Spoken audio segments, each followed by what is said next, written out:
कराची में एक और अटैक होता है बीएलए का, बलूचिस्तान लिबरेशन आर्मी का, और 3 चाइनीज़ और 1 पाकिस्तानी उसमें हलाक हो जाते हैं। ये कोई पहला वाक़या नहीं। अगर हम सिर्फ कराची की बात करें, 2018 में भी एक अटैक हुआ चाइनीज़ कॉन्सुलेट पे, फिर उसके बाद 2020 में कराची स्टॉक एक्सचेंज पे, और आज कराची यूनिवर्सिटी में ये अटैक होता है। और सूरत हाल काफ़ी गंभीर है। और इसके साथ साथ पाकिस्तान की सियासी सिचुएशन जो है वो क्या करवटें ले रही है, इस पे बातचीत हम करेंगे पाकिस्तान से हमारी साथी सहाफ़ी मोहतरमा आरज़ू काज़मी साहिबा से, जो किसी तारीफ़ की मोहताज नहीं, बहुत ही सीज़न जर्नलिस्ट हैं और इसके साथ साथ अपना बहुत ही वाइब्रेंट यूट्यूब चैनल भी चलाती हैं। खुश आमदेद आरज़ू, हम आपकी शुक्रगुज़ार हैं कि आप हमें वक्त से नवाजती रहती हैं। ये बताइए कि ये जो कराची पे अटैक हुआ है, यानी कराची यूनिवर्सिटी पे बीएलए ने की रिस्पॉन्सिबिलिटी ली है, इसका इस नई हुकूमत पे क्या इम्पैक्ट होगा, और जो पाकिस्तान के हालात हैं उस पे क्या इम्पैक्ट होगा? सबसे पहले बहुत शुक्रिया सर कि आज आपने इनवाइट किया। Thank you so much. हमेशा बहुत अच्छा लगता है आपके चैनल पर आकर।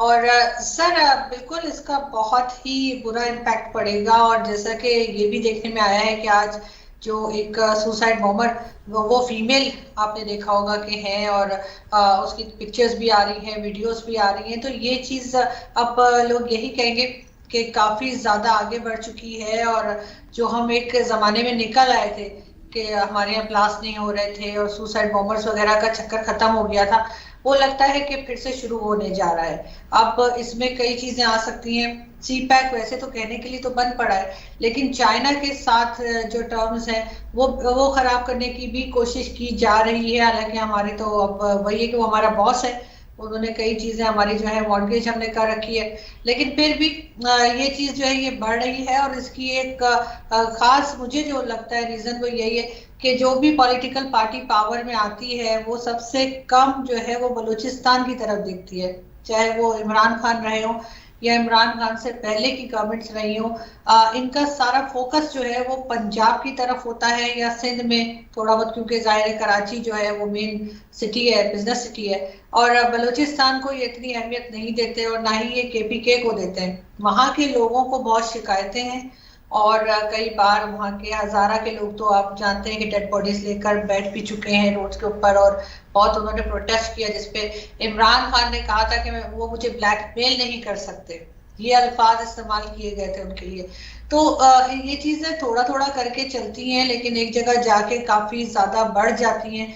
और इस वक्त हम वही सूरत हाल देख रहे हैं कि बलूचिस्तान में सिचुएशन काफी ज्यादा खराब हो चुकी है। वहाँ के लोगों के पास साफ पीने का पानी नहीं है, उनके पास जॉब्स नहीं है, वो परेशान है। और एक कहीं ना कहीं जो है हर कुछ दिन के बाद वहां से एक अलहदगी की तहरीक भी उठती है, वो भी सभी को मालूम है। तो ये सब चीजें होने के बावजूद जो हमारे हुक्मरान आते हैं वो सबसे कम अटेंशन जो है वो सिर्फ और सिर्फ बलूचिस्तान की तरफ उनकी होती है।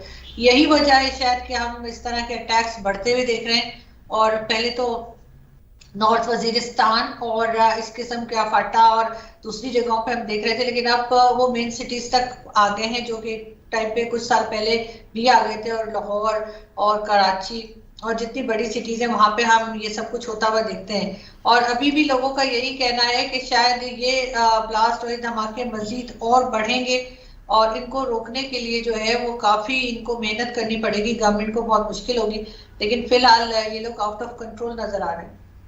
देखिए, इसमें एक ख़तरनाक पहलू ये है कि ये अटैक टारगेटेड हैं। ये सिर्फ रैंडम नहीं है, शहरों पे नहीं है। आप दासू डैम पे जो अटैक हुआ था उसमें भी चाइनीज़ नेशनल्स थे। चाइनीज़ कॉन्सुलेट पे अटैक हुआ था, ज़ाहिर है वो भी चाइनीज़ गवर्नमेंट उसमें टारगेट थी। और अब ये जो कराची यूनिवर्सिटी में अटैक हुआ है इसमें भी चाइनीज़ नेशनल हैं। तो ये जो एक टारगेटेड बिहेवियर है बलूचिस्तान लिबरेशन आर्मी का, वो साफ कह रहे हैं, वो कोई छुप छुपा के तो बात नहीं कर रहे। तो इससे जो पाक चाइना तल्लुकात और ख़राब होंगे, चूँकि उनका बलोच सेपरेटिस्ट का ये कहना है कि हम नहीं चाहते कि चाइनीज़ ग्वादर पे या बलूचिस्तान के किसी हिस्से पे अपने पाँव जमाएं। तो ये जो हालिया अटैक है ये उसी सिलसिले में जो चाइनीज़ को टारगेट करने की कोशिश है उसमें कितना ये ख़तरनाक साबित हो सकता है in terms of relationship between China and Pakistan? Sir बिल्कुल ये चीज काफी ज्यादा नुकसान पहुंचा सकती है चाइना और पाकिस्तान के टर्म्स में। लेकिन एक चीज और भी है यहाँ पर। अब वैसे इस वक्त क्योंकि चाइना की बात हो रही है तो चाइना को ही हम कह लेंगे, लेकिन कुछ साल पहले जो है वो मैंने पॉलिश ऑयल कंपनी के साथ भी काम किया था, तो वहां पे उनका एक डेलीगेशन आया था और वो उनमें जो हेड थे उनके वो बात कर रहे थे कि तकरीबन उस टाइम पे यानी 3 साल पहले वो कह रहे थे कि पाकिस्तान में उनका कोई पॉलिश आदमी था जिसको कि मार दिया गया था, और वो कहते हैं उसकी वजह से जो है वो सब पाकिस्तान को जानते हैं वहां पर यानी पोलैंड में, और उसकी वो बात कर रहे थे। तो आई वॉज ए स्टूडेंट में, मतलब फ्रेश मैंने किया था, मास्टर्स करके मैं निकली थी कुछ साल पहले की, तो मुझे वैसे ही हर बात पे जैसे लोग कहते हैं मैं हंस पड़ती हूँ। तो मैंने उनसे कहा क्योंकि हमारे यहाँ हम 100 लोग भी मार दें तो कोई पूछता नहीं है, अगर हम एक फॉरेनर मार दें तो पूरी दुनिया खड़ी हो जाती है कि पाकिस्तान में क्या हो गया। तो शायद इसकी वजह ये होती है कि जब बलूचिस्तान में अगर हम कहें वहां के लोग मरते रहते हैं, कोई पूछता नहीं है, कई कई दिन डेड बॉडीज लेके बैठे रहते हैं, कुछ नहीं होता, कोई नहीं पूछता। अब उन्होंने ये शायद ये सोचा होगा कि हम कोई फॉरेनर्स को मारना शुरू करें तो फिर पाकिस्तान शायद इस तरफ तवज्जो देगा, पाकिस्तान की जो एस्टेब्लिशमेंट है वो इस तरफ देखेगी, जो गवर्नमेंट है वो शायद उनके मुतालबात को सुनेंगे कि वो क्या डिमांड कर रहे हैं। इसलिए कि हमारे लोगों की जिंदगी की कोई कीमत नहीं है। अगर ये एक दिन में अगर आप चेक करें सुबह से रात तक पता नहीं कितनी बसें जो है वो खाई में गिर जाती हैं, ये लोग रोड सही नहीं करते, लोग जो है धमाकों में मरते रहते हैं, रोड एक्सीडेंट में डेली के हिसाब से 150 लोग जो है वो अपनी जान से जाते हैं। अगर यही ब्लास्ट इन्होंने किसी पाकिस्तान की खुदा न खास्ता बस में कर दिया होता, किसी ने पूछना भी नहीं था हमें क्या हुआ, 2 दिन के बाद वो कहते हैं ठीक है जी सिलेंडर फट गया, ये हो गया वो हो गया, इस तरह के वाकयात होते रहते हैं। लेकिन जिस वक्त ये चाहे चाइनीज हो चाहे अमेरिकन हो या कोई और भी हो, अगर किसी फॉरेनर के ऊपर इस किस्म का अटैक होता है या इस किस्म से उनकी जान जाती है तो फिर दूसरी कंट्री भी इनके ऊपर शोर मचाती है, हर तरह का नुकसान होता है। जो कोई अगर करना चाह रहा है, हमें नुकसान पहुंचाना चाह रहा है, तो वो तब ही कर पाएगा अगर वो किसी फॉरेनर को अटैक करेगा। पाकिस्तानी की तो वैसे ही यहाँ पे जान की कोई कीमत नहीं है। तो हो सकता है कि बलूचिस्तान के जो बीएलए वाले हैं उनके साथ दूसरे लोग मिले हुए, उन्होंने शायद ये सोचा कि अगर हम चाइना पे अटैक करें, क्योंकि सी पैक बंद भी पड़ा हो तब भी इनको ये तो है कि स्टार्ट करेंगे कभी ना कभी, तो हो सकता है वो अपने जो भी डिमांड है उसको करने के लिए और अपनी तरफ उनकी अटेंशन लेने के लिए गवर्नमेंट की इस किस्म की हरकतें कर रहे हैं। तो क्या आपको ख़तरा नज़र आता है मज़ीद इस तरह के अटैक्स बढ़ने का? चूँकि सिर्फ ये BLA की ही एक्टिविटीज़ नहीं, तहरीक तालिबान पाकिस्तान भी इस तरह के अटैक्स कर रहे हैं, और अभी रिसेंटली पाकिस्तान आर्मी ने एक रिटेलिएशन किया था, अफ़गानिस्तान के अंदर जाके बमबारी की। तो इस तरह के जो हालात हैं, जो टेररिस्ट एक्टिविटीज़ हैं या जो शदीद जो वहाँ के बिगड़ते हुए हालात हैं, वो आपको आने वाले दिनों में कैसे नज़र आते हैं? क्या इस पे काबू पाया जा सकेगा? सर बहुत मुश्किल है, काबू तो पाने की कोशिश तो पूरी करेंगे और आई विश के ये काबू पा भी सके। लेकिन इन्होंने जो गलती कर दी अफगानिस्तान में जाके उन्हें सपोर्ट करके अफगान तालिबान को, अब वो कहीं ना कहीं तो इनको उसकी पेमेंट करनी पड़ेगी, कहीं ना कहीं तो उसका जो खमियाजा होता है जिसे कहते हैं कि वो तो इनको भुगतना ही होगा। और उससे पहले ये नहीं बच सकते। अभी भी ये बहुत बड़ा एक ग्रुप है, बहुत बड़ा कहना चाहिए एक सेक्शन ऐसा है जो कि अफगानिस्तान में तालिबान की गवर्नमेंट को अभी भी सपोर्ट कर रहे हैं। और इमरान खान भी जब थे तो वो कभी उनके सपोर्ट में बोलते थे, कभी उनके अगेंस्ट बोलते थे। ये कंफ्यूज किस्म के लोग हैं, बल्कि हमारे यहाँ जो है ना वो सभी को मैं कहूँगी पाकिस्तान पूरे कंफ्यूज नेशन, बल्कि मैंने एक आर्टिकल भी लिखा था उसका टाइटल ही ये था। इनकी समझ में ही नहीं आता कि इन्हें करना क्या है, इनके दोस्त कौन है, इनके दुश्मन कौन है, और सबसे बढ़ के तो ये खुद अपने दुश्मन है। हर जगह पे जाकर जब ये इस किस्म की सपोर्ट करेंगे जैसे उन्होंने तालिबान की, तो फिर तो यही होगा जो इनके साथ हो रहा है। अगर ये जो भी फंड लेकर आते हैं, चाहे आईएमएफ से लाए चाहे कहीं से लाए, उसको लाने के बाद अगर ये फैक्ट्रीज नहीं लगाएंगे, अपने बिजनेसेस को नहीं रन करेंगे, उसके बजाय जो इनके एस्टेब्लिशमेंट के लोग हैं और गवर्नमेंट के लोग हैं वो आपस में बांट लेंगे और कोई कॉर्नर का प्लॉट ले लेगा और कोई पिज्जा फ्रेंचाइज बना लेगा, तो फिर मुल्क की तो यही हालत रहेगी। और इस तरह के ब्लास्ट वगैरह तो इसी किस्म की कंट्रीज में होते हैं जहाँ पे कोई लॉ एंड ऑर्डर ना हो, जहाँ पे लोगों को पता हो कि ये हमें पकड़ नहीं सकते, ये हमें सजा नहीं दे सकते, ये हमारा कुछ बिगाड़ नहीं सकते। जिस दिन इन्होंने, और इन्हें मालूम है कि कौन लोग हैं और कहाँ पर हैं, जिस दिन इन्होंने उन्हें पकड़ लिया और उन्हें सजा दे दी, ये चीज अपने आप रुक जाएगी, क्योंकि इनकी सपोर्ट के बगैर ये कुछ हो नहीं सकता। ऐसा कैसे है कि नंबर 1 एजेंसी कहलाते हैं लेकिन इनको मालूम नहीं है कि कहाँ से लोग आए, कहाँ पर आके ब्लास्ट कर दिया, कहाँ चले गए, और ये ढूंढते रहते हैं। और फिर एक वीक के बाद जो है वो न्यूज गायब हो जाती है, कोई नई न्यूज आ जाती है, उसके पीछे लग जाते हैं, और वो पुरानी जो होती है वो कहीं इधर उधर हो जाती है, जब तक के कोई दूसरी कंट्री से ये ना कहे कि तुम लोग पेमेंट करो और इतने बिलियन दो और इतने ट्रिलियन दो, उससे पहले ये कोई बात नहीं करते। और अभी भी यही होता हुआ नजर आ रहा है। जी, आपने कहा कि जैसे तरीके तालिबान के जो हैं अटैक्स टीटीपी के हवाले से, उसमें यही स्पेकुलेशन होती है कि कहीं ना कहीं पाकिस्तान की एजेंसियों के लोग भी शामिल होने का इम्कान होता है, क्योंकि बहरहाल ये उन्हीं के पाले हुए लोग हैं। मियाँ शहबाज शरीफ का दौरा चीन प्लान किया जा रहा है, इस अटैक से आपको उस दौरा चीन पे कितना असर पड़ता नज़र आता है? सर कुछ ज़्यादा नहीं, इसलिए कि ये सब चीज़ें इमरान खान के टाइम में भी हो रही थी, क्योंकि दासू डैम का जो वाक़या था उस वक्त इमरान खान मौजूद थे और उससे पहले भी यही कुछ होता रहा है। चाइनीज़ के लिए कोई नई बात नहीं है, सिर्फ ये है कि ये चीज़ रुकी नहीं है और ये चीज़ जो है उसी तरह से चल रही है। और ये गवर्नमेंट तो बहुत अभी कुछ ही दिन हुए कि आए हैं, तो मुझे नहीं लगता कि इनके साथ चाइना वाले कोई खास सख्ती से बात करेंगे। हाँ ज़रूर ये अगर किसी किस्म की उनकी डिमांड होगी, वो डिमांड ज़रूर इनको दी जाएगी, और इनके टर्म्स पहले भी चाइना के साथ जो है वो नवाज शरीफ साहब और शहबाज शरीफ साहब के बेहतर हैं, तो शायद वो कुछ उनको समझाने की कोशिश करें कि दोबारा से वो कोई फाइन ना लगा दें पाकिस्तान पे, वरना तो इनके पास जाहिर है पाकिस्तान के पास पैसे नहीं है। अगर इसी किस्म के अटैक्स होते रहे और ये बार बार फाइन भरते रहे तो वो जो लोन इन्होंने उठाया है वो तो सारा इधर चला जाएगा। तो इन्हें इस चीज के ऊपर वही पे फिर कहूंगी कि बहुत से लोगों को शायद मेरी बात बुरी भी लगेगी, लेकिन ये सब कुछ जो हो रहा है इसको कराने वाले अंदर ही बैठे हुए हैं, और जिस वक्त ये चाहेंगे, जिस वक्त इनकी मर्जी होगी, अटैक्स एकदम रुक जाएंगे। और अगर ये चाहेंगे कि नहीं इसी किस्म से अटैक्स होते रहें और लोग परेशान रहें और मुल्क जो है वो स्टेबल ना हो पाए, तो ये अटैक्स हम बढ़ते हुए देखेंगे। कोई बाहर की ताकत नहीं आ रही, जो कहा जाता है ना जी किसी और कंट्री से लोग आ गए उन्होंने ये कर दिया, या वहां बलूचिस्तान में कोई है, और ये खुद हैं जो कुछ भी कर रहे हैं, सबसे पहले ये खुद कर रहे हैं, दूसरे को तो ये मौका देते हैं सिर्फ। अगर इनकी ये खुद मजबूत नहीं है, इनके खुद दिल में चोर है, या खुद अपना काम ठीक नहीं कर रहे, तो दूसरे के ऊपर इल्जाम लगाने से कि भारत कर रहा है या कोई और कर रहा है कोई फायदा नहीं होगा। ये जो कुछ कर रहे हैं ये पाकिस्तान के अंदर बैठे हुए लोग कर रहे हैं, ये सारी जितनी भी ऑर्गेनाइजेशंस है इन्होंने खुद बनाई हैं, और ये इनकी मर्जी से। आपने देखा होगा इस्लामाबाद जैसी सिटी में जो कि कैपिटल है, और जगह जगह कंटेनर इन्होंने आजकल लगा रखे हैं कि इमरान खान ना आ जाए।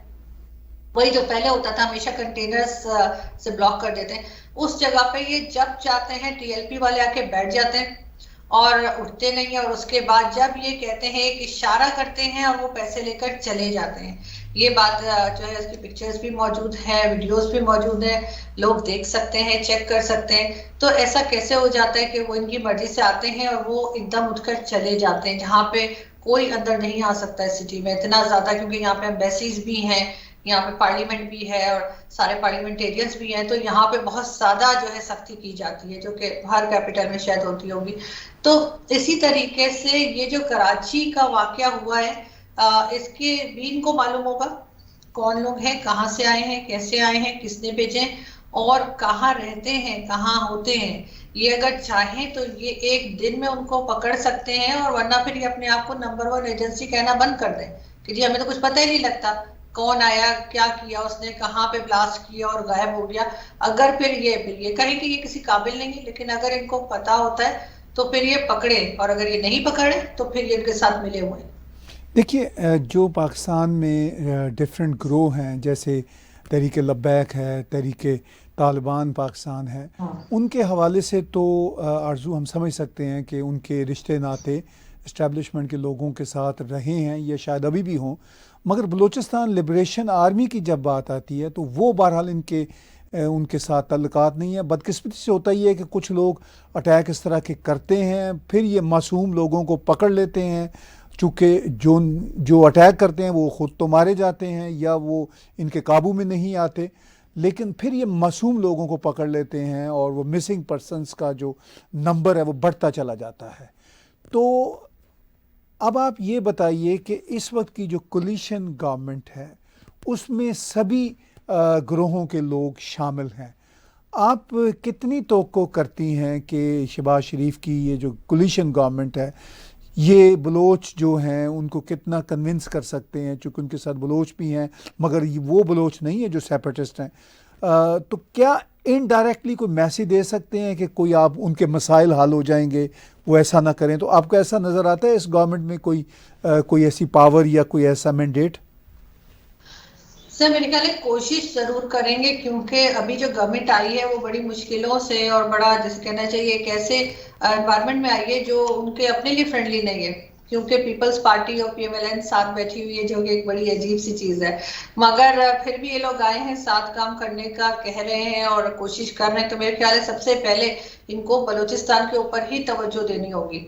और वहां पे जैसे आपने जिक्र किया मिसिंग पर्सन्स का, तो यहाँ पर बहुत से लोग आकर इस्लामाबाद प्रेस क्लब के सामने बैठे रहते हैं, शायद मैंने पहले भी कहा था, और ये कोई जाकर वहां पे एक भी मिनिस्टर वहां जाके ना पूछता है, एक गिलास पानी तक को नहीं पूछता उन्हें कि जी आप ये वहां से इतनी दूर से आए हैं, हम आपके लिए कुछ खाने का बंदोबस्त कर दें, कोई पानी दे दें। तो इस चीज से मेरे ख्याल है थोड़ा सा सीखने की जरूरत है पीपल्स पार्टी और पीएमएलएन को, कि वो इन लोगों के साथ हमदर्दी दिखाएं, इनके साथ जो गलत हुआ है उसको रोकने की कोशिश करें। और ये कह के कि जी ये इसलिए उठा के ले जाते हैं क्योंकि यहाँ पे जो अटैक्स हो रहे हैं तो उनका शक उनके ऊपर है। तो मेरा ख्याल है मैं थोड़ा सा इस पे डिसएग्री करूंगी, क्योंकि ये ऐसे ऐसे स्टूडेंट्स और छोटे बच्चों को और लड़कों को उठा के ले जाते हैं सिर्फ इस बहाने के जी कोई शक है, उसके बाद मानते भी नहीं है और उनके घर वालों को बताते भी नहीं है, और सालों जो है वो बच्चे गायब रहते हैं। यहाँ तक कि एक हमारे जो आर्मी के ब्रिगेडियर साहब हैं उनसे मेरी बात हुई तो वो कहने लगे कि नहीं उनको इंडिया वाले ले जाते हैं। मैं कहा इंडिया वाले क्या करेंगे उनको ले जाकर? कहते नहीं जी उनको इंडिया वाले पकड़ के ले जाते और वहां बलूचिस्तान से। अब इस बात की मुझे तो उनकी कुछ समझ नहीं आई कि इस बात का क्या मतलब है कि इंडिया वाले ले जाते हैं। लेकिन ये जरूर है कि हम सिर्फ ये कह कर के, क्योंकि बीएलए वाले जो है इस किस्म के अटैक्स करते हैं तो इस वजह से जो है वो वहाँ पे मिसिंग पर्सन्स का इशू है और वो गवर्नमेंट के साथ कुछ नहीं है। लेकिन ये बीएलए के साथ डायलॉग भी तो कर सकते हैं, उन्हें बिठा के उनसे बात कभी करने की कोशिश नहीं की इन्होंने। ठीक है थोड़ी बात उनकी माने थोड़ी अपनी कहें, लेकिन ये तो बात ही नहीं करते, सुनते ही नहीं है। और फिर ये कहना कि जी हम जो है हमें सब मालूम है और पूरे में होल्ड है, तो ऐसी बात नहीं है। जैसे मैंने पहले कहा कि सिर्फ और सिर्फ पंजाब और सिंध को दिखते हैं और बलूचिस्तान और केपीके की तरफ इनका ध्यान नहीं है। जी, आपने पाकिस्तान की पॉलिटिक्स की भी बात की कि देखने वाली बात यह है कि पाकिस्तान की ये जो कोलिशन गवर्नमेंट है कैसे नाराज़ ग्रोहों के साथ बातचीत करे। मगर पाकिस्तान की इस कोलिशन गवर्नमेंट को सबसे ज़्यादा ख़तरा तो ख़ुद इमरान ख़ान से है और उन्होंने धरने का भी ऐलान कर दिया है। और इमरान ख़ान अब इक़्तिदार के बाहर बैठ के भी यू टर्न ले रहे हैं। पहले वो आर्मी के ख़िलाफ़ कैंपेन शुरू की, अभी भी कैंपेन चल रही है, लेकिन साथ साथ दिखाने को ये भी कह रहे हैं कि जी आर्मी के ख़िलाफ़ किसी किस्म की गलत बात ना की जाए। तो धरने का इस कोलिशन सरकार को कितना ख़तरा है या कितना चैलेंज है? सर धरने से ये जो अभी सरकार आई है ये मुझे थोड़ी सी डरी हुई लग रही है, क्योंकि इन्होंने बेतहाशा कंटेनर्स और इस तरह की चीजें इस्लामाबाद में पहुंचा दी हैं, रोड्स ब्लॉक कर दी हैं, जबकि इनको डरने की जरूरत नहीं है।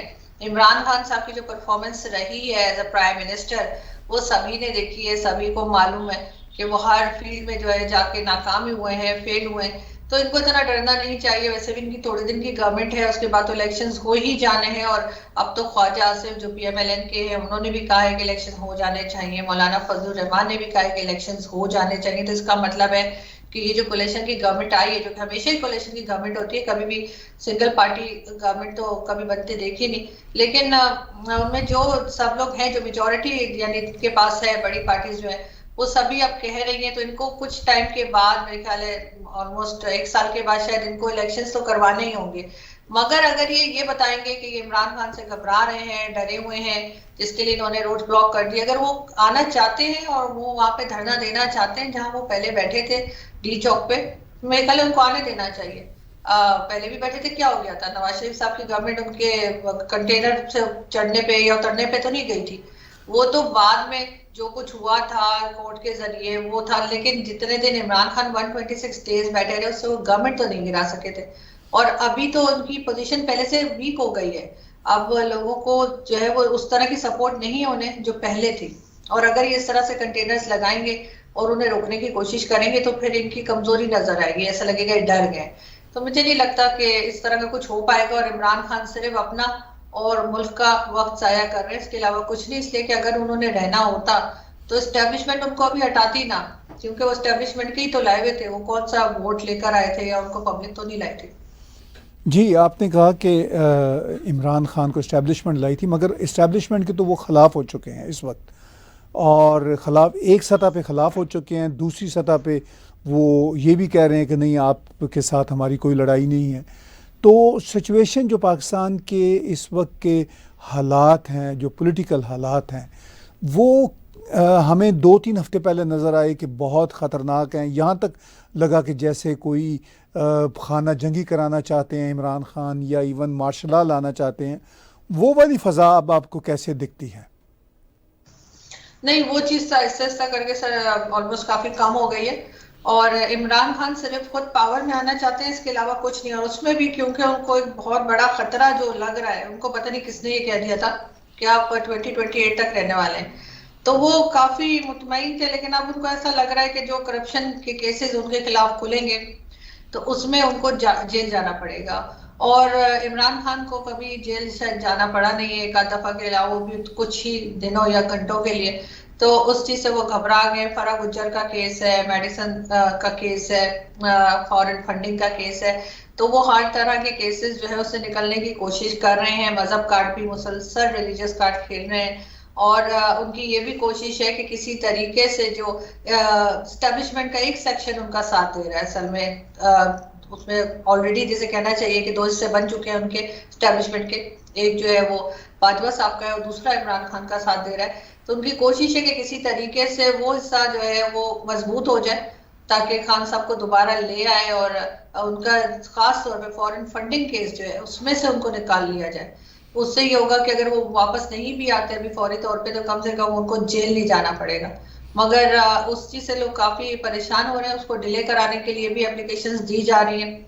असद उमर ने भी एप्लीकेशन दी है सुप्रीम कोर्ट में, वो कहा है कि इसको थोड़ा सा डिले कराने की कोशिश है उनकी। तो इसका मतलब है कि कहीं तो दाल में कुछ काला है, कहीं तो खान साहब को लग रहा है कि उन्होंने कुछ गलत किया है, जब भी तो वो डर रहे हैं। वरना कहते कि जी आप कल क्या आज ही फैसला सुना दीजिए, लेकिन ऐसा होता हुआ नजर नहीं आ रहा है। और साथ साथ नए नए केसेस निकलते चले आ रहे हैं, जिसमें फरा गुज्जर का मलिक रियाज के साथ के भी एक निकल आया है स्कैंडल।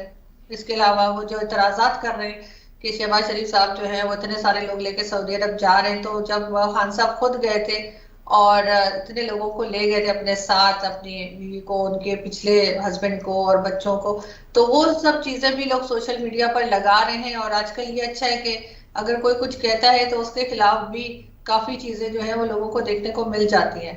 तो मेरा ख्याल है कि गवर्नमेंट जो अभी आई है उसको थोड़ा सा जो है वो कॉन्फिडेंट रहना चाहिए। और खान साहब के इस तरह के धरनों से कुछ नहीं होता, होगा तभी अगर एस्टेब्लिशमेंट चाहिए, अगर फौज चाहेगी तो ले आएंगे। वो तो कोई ऐसी बात नहीं, जिसको फौज चाहेगी उसको लेकर आ जाएगी। वरना तो अगर ऐसा ना होता तो नवाज शरीफ साहब को भी अब पासपोर्ट जारी हो गया है, उनका नया पासपोर्ट आई थिंक 10 साल के लिए इशू कर दिया गया उनको, लेकिन जब तक एस्टेब्लिशमेंट नहीं चाह रही थी तो ऐसा नहीं हुआ था। अब यही लग रहा है कि नवाज शरीफ साहब वापस आएंगे और एक एक करके उनके केसेस भी खत्म कर दिए जाएंगे, और फिर वो दोबारा से जो है वो हमें एक्टिव नजर आएंगे पॉलिटिक्स में।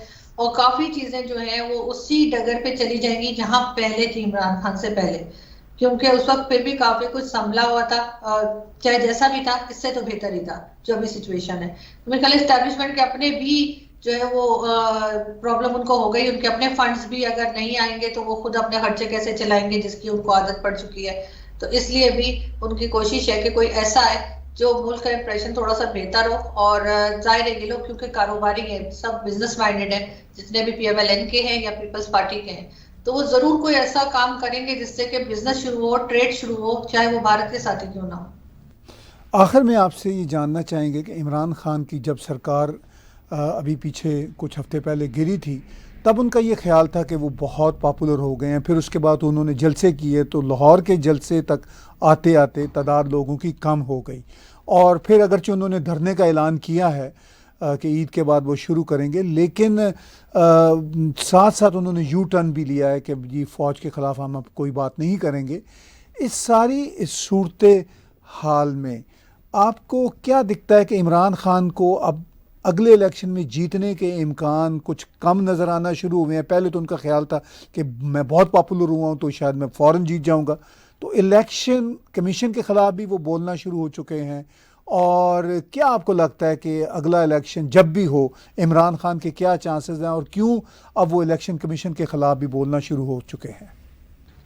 सर, इमरान खान के चांसेस ज्यादा नजर नहीं आ रहे हैं इस वक्त फौरी इलेक्शन अगर होते हैं, मतलब नेक्स्ट इलेक्शंस में। और ये चीज शायद ऐसा ऐसा करके इमरान खान को भी समझ आ गई है। अगर आप इन लोगों की पिक्चर्स देखें जो सोशल मीडिया पे लगी होती है, ट्विटर वगैरह पे, तो आप इनकी बॉडी लैंग्वेज और जो फेस एक्सप्रेशन है उसी को देख के आपको लगेगा कि ये लोग काफी ज्यादा परेशान है और घबराए हुए नजर आ रहे हैं। ना सिर्फ इमरान खान बल्कि पूरी पार्टी ही। और इनको जो पहले कहा गया था कि जी हम दोबारा ले आएंगे, पता नहीं किसने इनको ये ख्वाब दिखाए थे, तो उस वक्त काफी कॉन्फिडेंट थे और उल्टे सीधे स्टेटमेंट भी दे रहे थे। वरना ऐसा कहाँ होता है कि अपनी फौज के खिलाफ, ठीक है फौज के खिलाफ हम भी बोलते हैं, लेकिन उन लोगों को जो रिटायर्ड जनरल्स हैं, जो अपना बिजनेस कर रहे हैं, जो मुल्क को लूट के बाहर किसी ने कॉर्नर का प्लॉट ले लिया है या कुछ, उनको बोलते हैं। लेकिन आम फौजी के साथ तो किसी को कोई शिकायत नहीं है। और इमरान खान ने जो है ये गलत इंप्रेशन लोगों को सिखाने की कोशिश की कि फौज के खिलाफ खड़ा करने की कोशिश की, तो वो चीज काफी हद तक जो है वो इमरान खान के अगेंस्ट चली गई। उसके बाद जो उनके लोग थे, यानी असेंबली के जो स्पीकर थे वो हो गए, फिर प्रेसिडेंट साहब हो गए हमारे आरिफ अलवी साहब, वो भी किसी से ओथ नहीं ले रहे थे और गायब हो गए थे। साथ ही जिस तरीके से वोटिंग हुई है वोट ऑफ नो कॉन्फिडेंस पे, वो भी आपने देखा कि स्पीकर जो थे वो कभी उठ के चले गए, कभी क्या तमाशे चल रहे थे। तो ये लोग ऐसा लग रहा था जैसे ये इस कंट्री के या स्टेट के एम्प्लॉयज नहीं है, बल्कि ये इमरान खान के जाती नौकर हैं कि वो कहेंगे तो ये ओथ लेंगे, वो कहेंगे तो ये असेंबली में आएंगे, वरना उठ के चले जाएंगे। यही कुछ प्रेसिडेंट अलवी ने भी किया।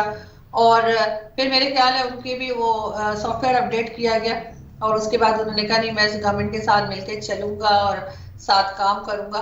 और अब आहिस्ता आहिस्ता करके, एकदम से तो नहीं, लेकिन मैं कह रहा थोड़ा थोड़ा करके इमरान खान का भी सॉफ्टवेयर अपडेट हो रहा है और कई चीजों में वो अपना यू टर्न ले चुके हैं। उन्होंने ये भी कहा कि ना तो मैं एंटी इंडिया हूँ ना एंटी अमेरिका हूँ, और मैंने तो अमेरिका के खिलाफ ना नारा लगाया है ना स्टेटमेंट दिया है।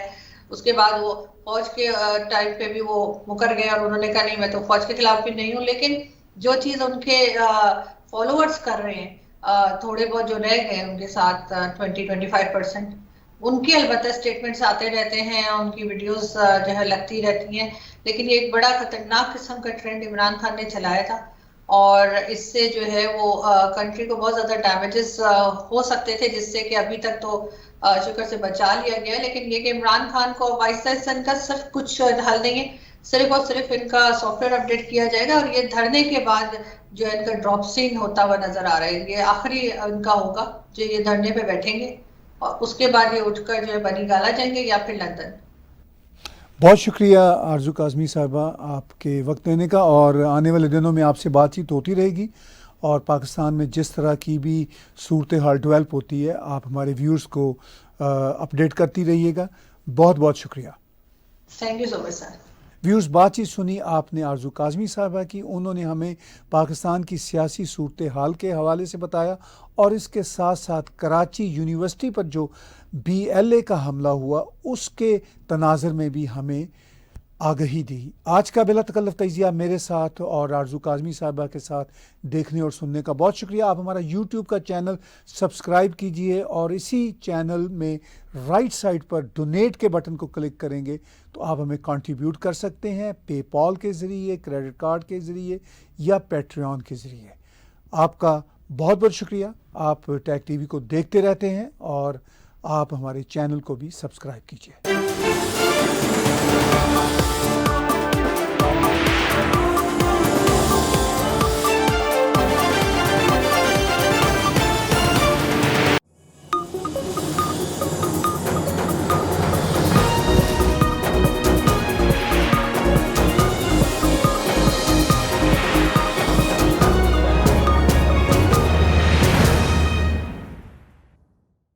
Subscribe Tag TV YouTube channel and press the notification button.